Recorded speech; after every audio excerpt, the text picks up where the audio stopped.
नाज़रीन, अफगानिस्तान सां ॻाल्हियूं कामयाब न थियण ते पाकिस्तान दहशतगर्दनि ख़िलाफ़ कार्रवाइयूं जारी रखण जो ऐलान करे छॾियो आहे।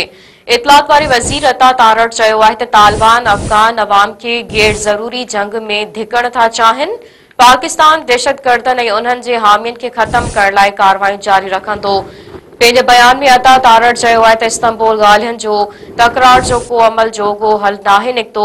अफ़गान तालिबान सरहद पार दहशतगर्दी रोकण जी ज़मानत ॾियण लाइ तयार न आहिनि। पाकिस्तान जे अवाम खे दहशतगर्दी खां बचाइण लाइ समूरा ज़रूरी क़दम खणंदा रहंदासीं।